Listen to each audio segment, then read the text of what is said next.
Hey you! Yeah, you looking pretty over there. We're going to Mount Kenya. I'm gonna tell you everything that you need to know before you go to Mount Kenya. Well, hopefully everything, if I can remember it all. I'm not actually going right now. I'm not prepared at all, but this is what I would have shot had I been more confident today. Why am I so tiny?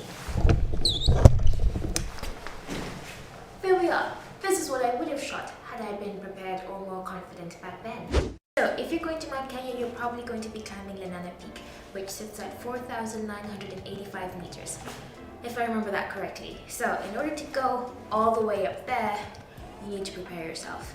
And one of the things that you can do, hike Elephant Hill. Yeah, you heard it. You have to hike Elephant Hill. Elephant Hill is a one-day hike, and I think it is, I can't remember how high it is, but I'll find out and I'll put it up here somewhere. Before you go to Mount Kenya, I think it's good that you practice for it, and one of the things that you can do is a one-day hike at a place called Elephant Hill. It's something that I think tactically is a bit more difficult than Mount Kenya. There's a bit more actual climbing involved, but not so much, but you might need to use your hands a little bit in Elephant Hill as compared to Mount Kenya, where it's, I think, pretty straightforward. You just need to use your feet. Climbing Mount Kenya usually takes an average of 4 days. Some people stay for 5 days if they want to stay longer and explore other lakes, because there's lots of lakes in Mount Kenya, and explore other lakes. And some people, if you're really quick, and I think, if you're just like Man of Steel, Iron Man or something, you can do it in 3 days. But I wouldn't recommend, because also going up and down, your body needs to get used to the high altitude, so you don't get altitude sickness. It's good that you go up and down in a reasonable pace so that your body can also get used to it. First things first, if you're going to climb Mount Kenya, you're going to need a good home. And by home, I mean tent. I've climbed Mount Kenya a few times, and the first time I climbed it, I wasn't well prepared for rain. Mount Kenya has its own climate. It's like a whole other planet up there. You can never be prepared. You cannot think, oh, it's not raining in Nairobi, or it's not raining in other parts of Kenya. No, on Mount Kenya, it's raining. Not always. I mean, sometimes you get really good weather and it's just sunny and beautiful. But even then, when it's sunny and beautiful, it's scorching hot and you're gonna get a sunburn. Okay, I'm being too pessimistic about it. It's actually pretty great. Prepare yourself with a waterproof tent, and also some tents, I think that they have at Decathlon, or a place where I like to get tents, Decathlon. They have tents that I don't know if the tents have different temperatures, but some tents also have like light blockers, so they're painted like they have like a black sheet inside, which means that even if you oversleep in your tent, you still gonna have good darkness in the tent.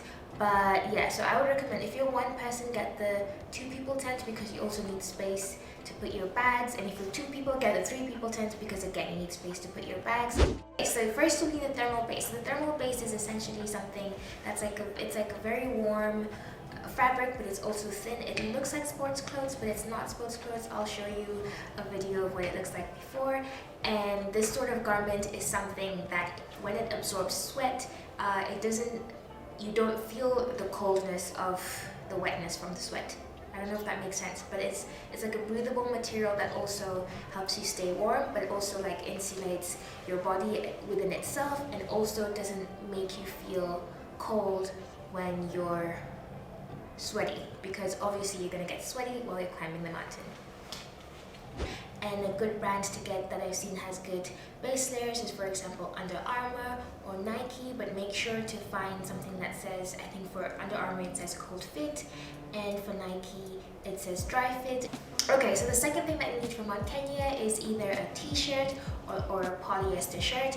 This can just be like your regular gym clothes, because you don't want to buy too many new things just to hike for a few days, so you can just get like your regular gym shirt, and that you can use, and that you'll be wearing, I think, throughout all 4 days. So perhaps you can get about 4 different shirts, and this will help you because there's moments where you're walking and you feel too hot. So if you take off your other pieces of garment, it's just much easier if you have something inside that's breathable.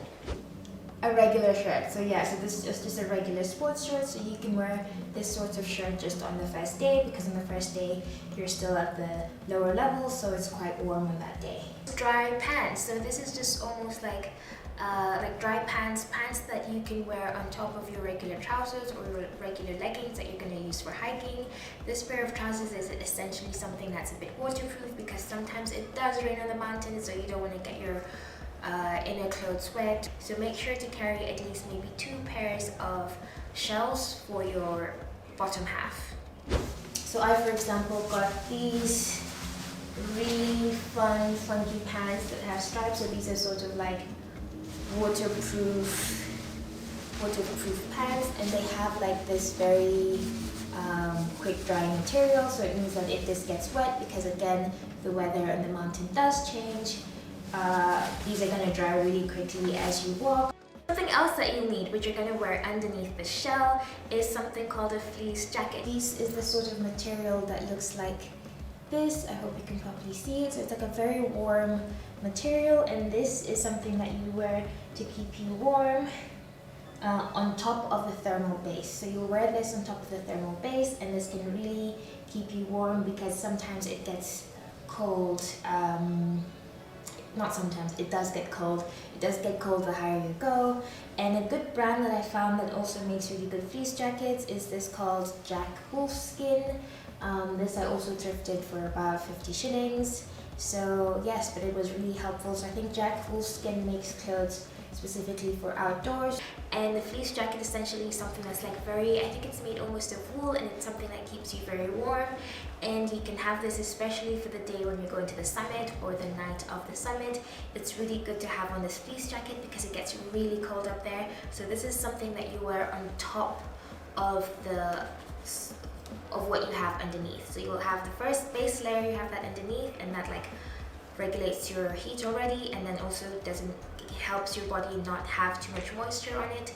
And then you have the fleece jacket on top, and that also helps you to even stay warmer. And then on top of that, you could have a down jacket. I'll show you that much later on.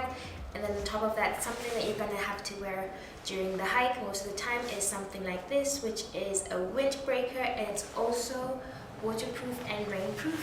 I'll show you what it looks like up close. It's a very plasticky material, but super waterproof, and also helps to break the wind. And also, I guess, since if your body is feeling all warm up inside, it helps you keep warm on the inside as well. Another piece of garment that you'll need to get is fleece pants. I'll also show you a video of what those look like, and they'll be super helpful, especially, oh, my voice is just becoming raspy. So they'll be super helpful, especially because at night it tends to get really cold during the night, so you need to have a good pair of fleece pants on just to, keep the warmth up. And I think also especially maybe for the night after the summit, you can also have these on, because essentially for the summit night you'll have like a completely different separate pair of pants that are like waterproof, and they have fleece, and they're just like you'll have like super duper pants, especially for the last night. But you could have either fleece pants, or you could have just like regular sweatpants, so you can have something warm during the night. Okay, so for the night you need to have a pair of fleece pants, so similar to the fleece shirt, but this is something that you wear for the nighttime, so make sure to get, and you can also wear sweatpants in case you don't have fleece pants, but this is what they look like on the inside. I managed to find a thrifted pair which can also be worn while hiking, so this I can wear it while hiking, and I can wear this on top of just the regular leggings, and it also keeps you warm enough, especially when you're going for the summit. This is a good pair of pants to have. So I got this pair of pants. And okay, another piece of clothing that you'll need is a puffer jacket. So I managed to thrift this one from Adidas, and this one generally folds into a very small size, so it's easier if you find one that can fold into a small size, because it just adds an additional layer of warmth while doing the hike, or also for the night, because the night can get really cold, and because you're not moving around at night, you're more likely to feel colder during the night. So be sure to carry a puffer jacket. You could either carry 1 or 2 depending on how cold you feel. If you don't have the budget for a puffer jacket, you could also improvise and maybe have more layers of sweaters or even a hoodie. That could be very helpful, especially for the night. And I also got this one, which is much bigger, but this one isn't able to fold. This one isn't able to fold into a tiny size like the one by Adidas, but it's also helpful because it can keep you very warm at night.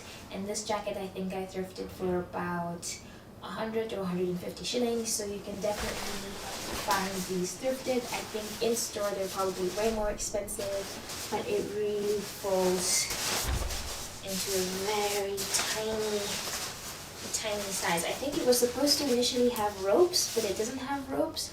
But you could also wear this. Also, instead of a windbreaker, you could also wear this, and it could fit in your backpack, but ideally you could put it in the bigger bag. Okay, so another pair of pants that you need, and this is the most important pair of pants. Well, yes, because it's for the final day, the summit pants. So, summit pants are not only waterproof, but they're also warm. So this is an example of a pair of summit pants.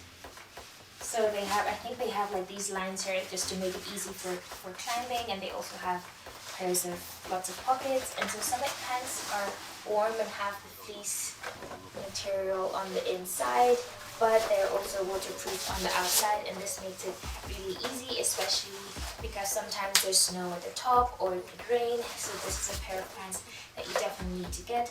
I also thrifted these, and I was lucky to find a decathlon pair. So this, I think I probably spent about 100 shillings on them, and I wasn't sure what color I wanted to go with, so I actually bought two pairs.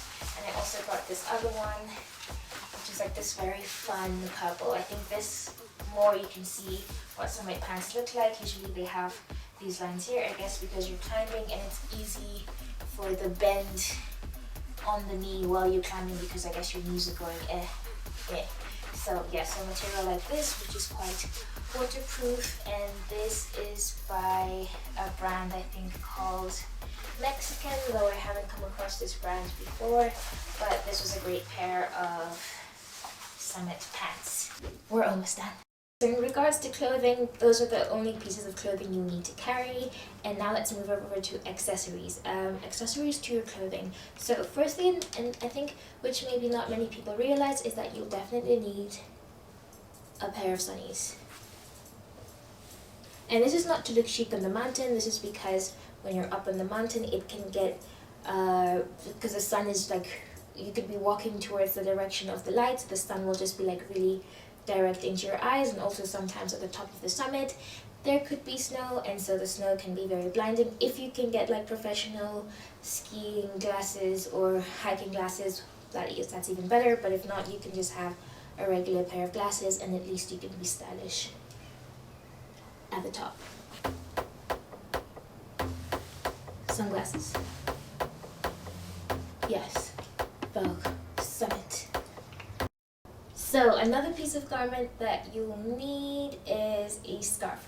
So I got a infinity scarf, which I think is really great because you can wrap it around yourself twice, or if it gets too windy, you can also cover it and put it above your mouth, and that way when you're hiking you're not breathing in cold air, you're breathing in warm air.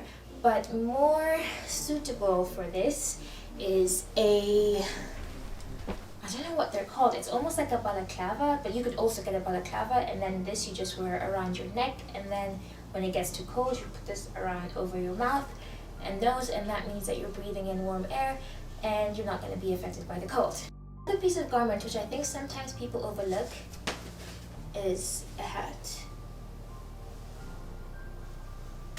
So yeah, so this I also fortunately managed to thrift this, and this is a Nike golf hat, which I guess is meant for golfing, and I would imagine when golfing people are in the sun for most of the time, so this is probably a really good hat to have because it also covers you all the way around. And so while hiking, even though it's cold up there, the sun does sometimes hit you directly, so it's good to have this.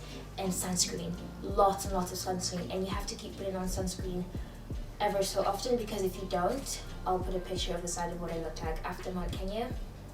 I peeled like a reptilian. You're gonna peel. Apart from the hats for the sun, you might also need to get a hat for the cold. And this is especially something that you could wear at night because again, it does sometimes get really cold. So yeah, so you can get just this kind of hat, which I guess covers the sides of your ears, or you can just get this sort of like beanie type of hat, and that should also be helpful. Another thing we need to get is gloves, and you need to get waterproof gloves because there are moments where you will be climbing, especially during the summit, or it gets really cold, and these gloves are really able to like keep in moisture, and also when they get wet in case of rain or anything, you don't feel them on your hands because it does really get cold up there. And I think this pair, well, it says Therma Plus on it. I think the company is called Level. It says something Level.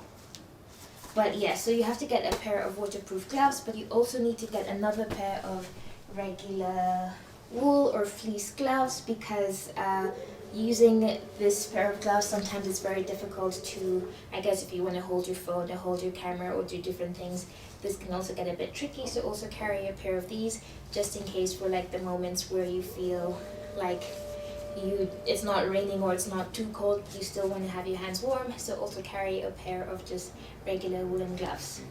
And socks. So there's specific socks which are usually used for hiking, and they look like this. I think I was really lucky and I managed to thrift these as well.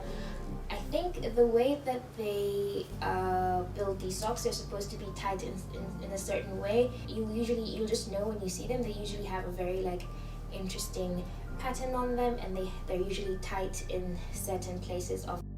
Something that's important to mention is that socks, you need to carry perhaps at least maybe 6 pairs or so, even though you're going for 4 days, because these socks are not waterproof, so they might get wet, and you don't want to have wet shoes, especially wet socks, especially while hiking, because then obviously if you have wet feet or cold feet, you're gonna get sick. So be sure to carry lots of pairs of socks. Another piece of item which I don't think is necessary, but I think they're called shin guards or rain guards or something, and this is a piece that people wear on their feet. I'll put a picture somewhere on the side, and feet or legs, and they're able to like sort of guard your shoes and your socks from like mud and rain. They're able to guard your shoes from mud and rain, and that way you're also able to sort of keep your shoes and your socks dry. But I don't think this is a necessary thing to buy, especially if you already have the long trousers that are sort of like the waterproof, the sort of like the shell for your feet. And either way, your shoes are going to get wet. There's no way to avoid it. Another thing to carry or to make sure to get is also some really warm socks for the night, and these are really good. They're also comfortable and a bit more loose than the hiking socks, and these are really good to wear especially at night because again, it gets really cold, like really cold. And your most trusted friend will be your hot water bottle. So I carried about 3 hot water bottles, and what I was doing before going to bed was that I would kindly ask for like the cooks or the porters to boil some water for me, and then you put in some hot water into this, and then you put it into your sleeping bag, and just before you go to sleep, and that really like warms up your sleeping bag. Trust me, you'll love it. Once you have like 3 of these in your sleeping bag, you're not going to feel cold at all. You'll feel nice and warm and toasty. Something else which you'll definitely need to carry, and this is something that you can't leave behind, is this. What is this, you may ask? Well, this is quite obvious, it's a head torch. But yes, so you'll need this especially for the summit night day, because you'll have to wake up at 3 a.m. in the morning. Yes, you're waking up at 3 a.m. in the morning. You're gonna wake up 3 a.m. in the morning, and then you're gonna begin to summit, and so you'll definitely need this to look at the ground and see everything that's around you. Also, if you can, carry spare batteries for the torch, because sometimes and make sure to charge your torch before you go, but yes, carry spare batteries for your torch, just in case, because you might use the torch for the previous nights, especially when having dinner at night, or maybe if you want to play board games, because typically the hikes, or if you hike fast enough, they end, like the first day, maybe you end at about 6 p.m. or 5 p.m. or 4 p.m, depending on how fast or slow you and your group are, or just you in general if you're going by yourself. No, you can't go by yourself, you have to go with a guide, but depending on your pace. So you might want to play some board games or have some fun at night, so it's always nice to have this. So yeah, so also another thing to carry some card games, because they're relatively light, and it's just always fun to have other things to do apart from freeze.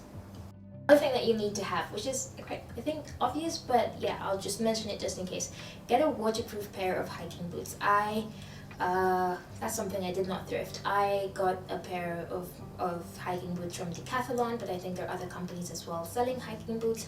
But if you do want to thrift hiking boots, it's also possible. But then I noticed that the price of hiking boots thrifted was almost close to the price of buying them new, so I opted just to buy a new pair of hiking boots since I like to hike anyway. And make sure to get a pair that's waterproof, because sometimes you will be stepping in mud and it might rain. So yes, and also carry a pair of flip-flops, just so after you've finished the hike for the day, you can just like take off your shoes and just like get those toes out.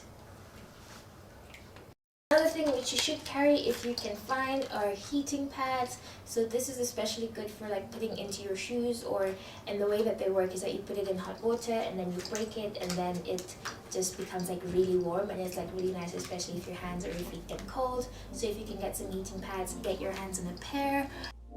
Okay, so this is what a heating pad sort of looks like, and what you do with this is that you put it into hot boiling water until it becomes a liquid, and then there's usually like a thing inside. I don't know if you can see it, sort of like a coin shaped thing, and then you sort of press it or you click it, and then it then suddenly starts to sort of freeze, or not freeze, but like something happens, there's a chemical reaction, and then it becomes really hot, and then this is it becomes really hot, and then it's really nice to like warm your hands. So I have this really cute tiny one, and I carry this with me when going hiking.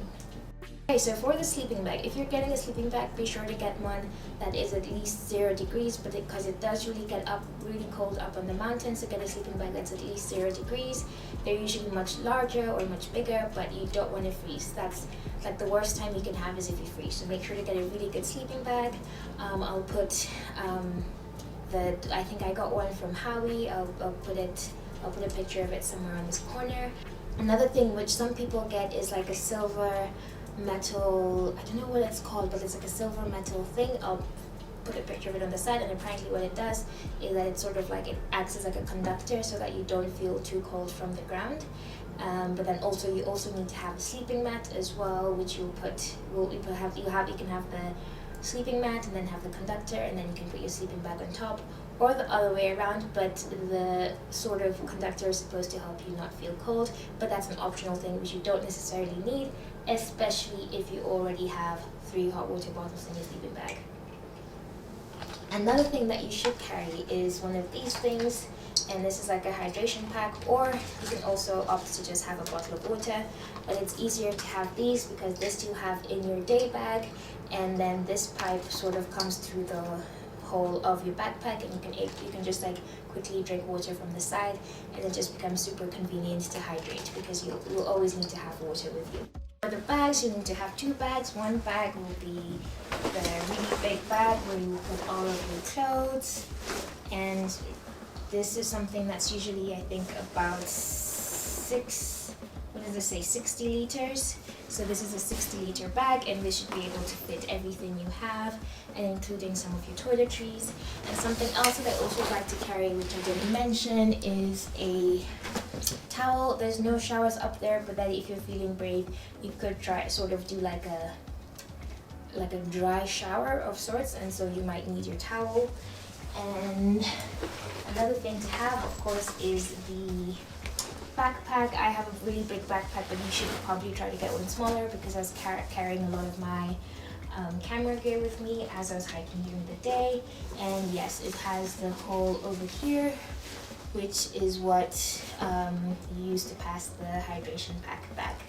One thing that you need to most definitely not forget when taking to Mount Kenya is a positive attitude. You're definitely going to need that. You're going to need to be happy, like full-on smiles all the time, or it can get really hard.